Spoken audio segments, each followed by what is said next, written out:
Hello friends, welcome to my YouTube channel stock market the wealth bazaar. दोस्तों, आज का video बड़ा ही interesting होने वाला है। आज हम इस वीडियो के माध्यम से शेयर मार्केट में नए निवेशकों की एक उलझन को हल करने जा रहे हैं। दोस्तों, नए निवेशक जब इस शेयर मार्केट में आते हैं तो वो हमेशा कुछ चीज़ों को लेके परेशान रहते हैं, उलझे रहते हैं और उनकी ये समस्या सुनने वाला कोई नहीं। दोस्तों, निफ्टी और सेंसेक्स क्या है? बीएससी और एनएससी क्या है? अगर मैं किसी शेयर को खरीदने जाऊं तो बीएससी से खरीदूं या एनएससी से? अगर मैं शेयर बीएससी और एनएससी से खरीदने जाऊं तो दोनों पे मुझे अलग अलग प्राइस क्यों दिखते हैं? अगर मैं एक लॉन्ग टर्म इन्वेस्टर हूं तो मुझे शेयर बीएससी से खरीदना चाहिए या एनएससी से? दोस्तों, ये सारे वो सवाल हैं जो एक नए निवेशक को परेशान करते रहते हैं और इस समस्या का हल ढूंढने के लिए एक नया निवेशक हर एक वेबसाइट, हर एक यूट्यूब चैनल पर घूमता रहता है। बट ट्रस्ट में दोस्तों, कहीं भी आपको ये कंप्लीट गाइड नहीं मिलेगा। फ्रेंड्स, इस वीडियो के माध्यम से मैं आज आपको एक अश्योर करने जा रहा हूं कि इस वीडियो को देखने के बाद आपके मन में ये सवाल कभी नहीं आएगा और आप एक परफेक्ट इन्वेस्टर बनने की राह पे आगे बढ़ चलोगे। तो friends, without wasting our time, let's start this video. दोस्तों, एक छोटा सा अपडेट है जो आज मैं आपके साथ शेयर करने जा रहा हूं। आज स्टॉक मार्केट द वेल्थ बाजार फैमिली ने 50 सब्सक्राइबर को अचीव कर लिया है। ये एक बहुत ही इनिशियल माइलस्टोन है जो हमने अचीव किया, बट एक खुशी की बात थी, इसलिए मैं आपके साथ शेयर कर रहा हूं। दोस्तों, आपने इस चैनल पे भरोसा करा, कंटेंट को अप्रेज करा, मैं आपका तहे दिल से शुक्रगुजार हूं। दोस्तों, अगर अभी तक आपने इस चैनल को सब्सक्राइब नहीं करा है तो kindly do subscribe the channel. आपका हर एक सब्सक्राइब मुझे मोटिवेट करता है आपके लिए और अच्छी और प्यारी वीडियोस बनाने के लिए। फ्रेंड्स, स्टॉक मार्केट क्या है? स्टॉक मार्केट को हम एक मार्केट प्लेस की तरह समझते हैं। स्टॉक मार्केट में बायर्स और सेलर किसी कंपनी के शेयर को खरीदते और बेचते हैं। दोस्तों, ये खरीद और बिक्री कैसे होती है? ये खरीद और बिक्री स्टॉक एक्सचेंजों के माध्यम से होती है। बीएससी और एनएससी स्टॉक एक्सचेंज है जिनके माध्यम से शेयर की खरीद और बिक्री होती है। बीएससी का जो सबसे फेमस इंडेक्स है दोस्तों, वो है बीएससी 30। इसी तरह एनएससी का जो सबसे फेमस इंडेक्स है वह है निफ्टी 50। दोस्तों, ये कुछ इंडेक्स हैं जो आपको हमेशा देखने और सुनने को मिलने वाले हैं। दोस्तों, ये निफ्टी 50 क्या होता है? तो हम जानते हैं कि निफ्टी जो है नेशनल स्टॉक एक्सचेंज, इसके अंदर बहुत सारी कंपनियां होती हैं। तो जो टॉप 50 कंपनियां हैं, जो इसमें सबसे अच्छी टॉप कंपनियां हैं जो उनके बेंचमार्क को सूट करती है, इन 50 कंपनियों का कलेक्शन निफ्टी 50 कहलाता है। दोस्तों, इसी तरीके से बीएससी का इंडेक्स होता है, यानी बॉम्बे स्टॉक एक्सचेंज, बीएससी 30।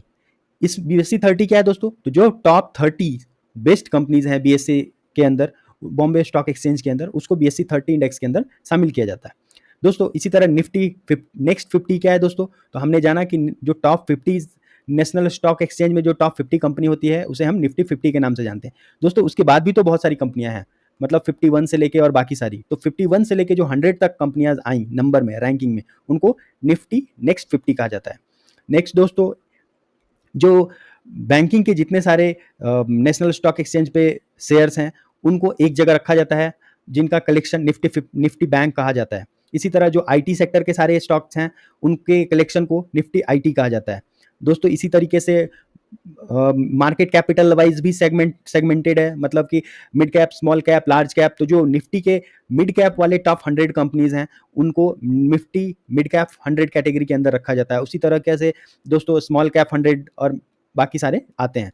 दोस्तों, एक नेक्स्ट कंपोनेंट आता है निफ्टी 500। निफ्टी 500 दोस्तों, जो नेशनल स्टॉक एक्सचेंज में टॉप 500 कंपनियां हैं, 1 टू लेके 500, ये सारी कंपनियों को हम लोग निफ्टी 500 के अंदर रखते हैं। तो दोस्तों, समझने के लिए हम बस इतना समझेंगे कि ये सारे एक कैटेगरीज बने हुए हैं जिनका आधार स्टॉक की रैंकिंग और उनका सेक्टरल बिहेवियर है। जैसे आईटी के अंदर आईटी की चीजें हैं, बैंकिंग के अंदर बैंकिंग है। बट निफ्टी 50 में ऐसा कोई कैटेगराइजेशन नहीं है। मतलब निफ्टी 50 के अंदर सिर्फ टॉप 50 कंपनी होंगे, आइदर वो बैंकिंग से हो, आईटी से हो, या किसी भी सेक्टर से हो।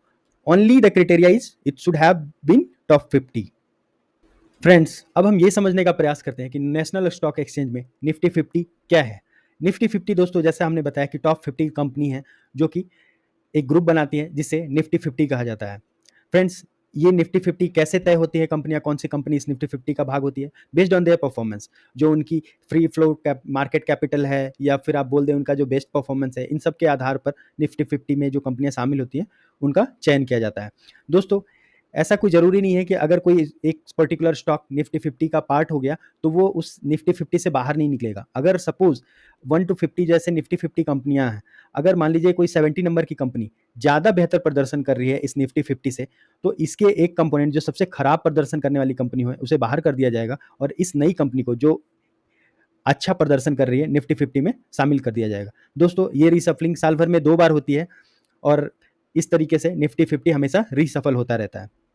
फ्रेंड्स, सिमिलर वे में बॉम्बे स्टॉक एक्सचेंज में भी यही होता है कि जो बेस्ट 30 स्टॉक्स हैं बीएसई में, उसका इंडेक्स एक टॉप 30 इंडेक्स बनाया जाता है जिसे बीएसई 30 इंडेक्स कहा जाता है और इसमें वो सारी कंपनियां होती हैं जो मोस्ट एक्टिवली ट्रेडिंग करते रहती हैं या बेस्ट परफॉर्मर होती हैं।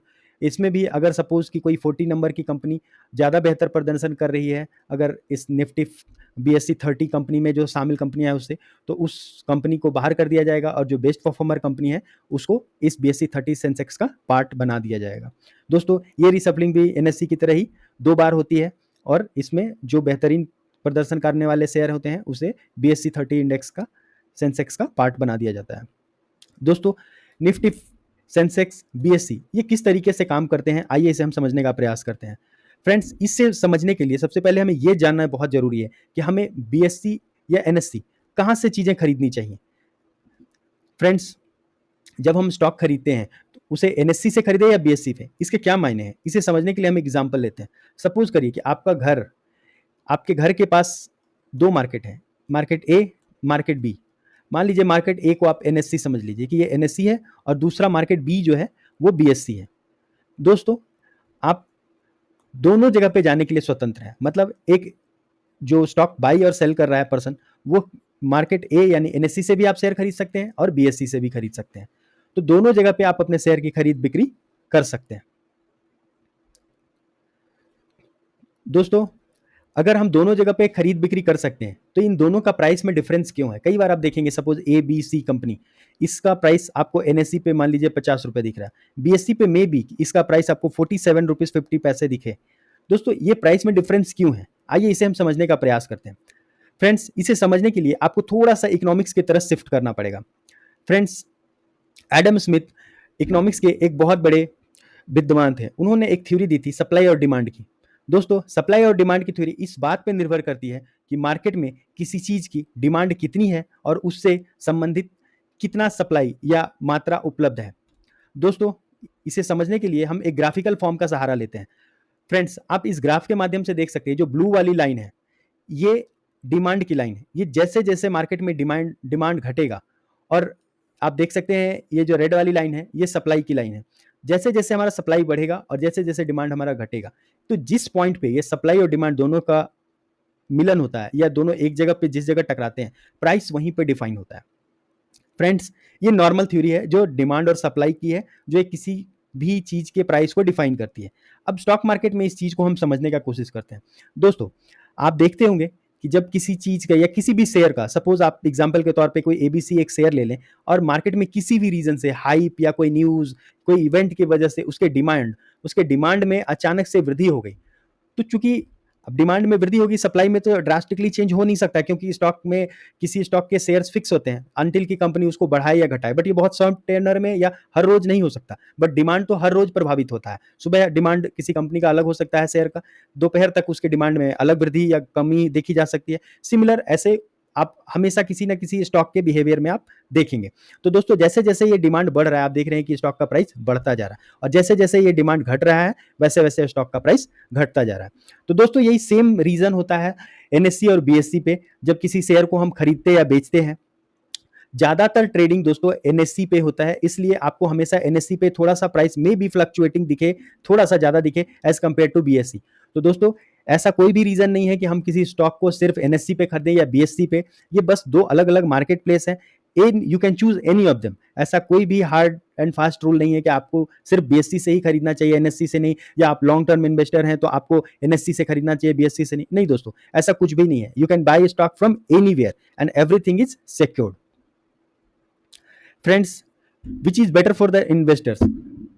दोस्तों इस बात को समझने के लिए हमें यह जानना बहुत जरूरी है कि जब भी आप कोई किसी शेयर की खरीद बिक्री करते हैं, सबसे पहले आप फिनेंशियल गोल बनाएं और जब फाइनेंशियल गोल आप बनाते हैं उसी के अनुरूप आप अपना फाइनेंशियल स्टेटमेंट या फाइनेंशियली जो भी चीज़ें हैं उसको एग्जीक्यूट करें। और इन सब के लिए आप हमेशा एक बेहतरीन या एक अच्छे फाइनेंशियल एडवाइज़र की सलाह लें।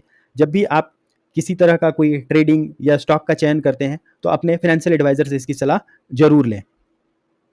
दोस्तों, अब हम इस फाइनली कंक्लूजन पे आते हैं कि हमें करना क्या चाहिए या इस वीडियो के माध्यम से हमने क्या चीज़ें हैं जो इंपॉर्टेंट सीखी है।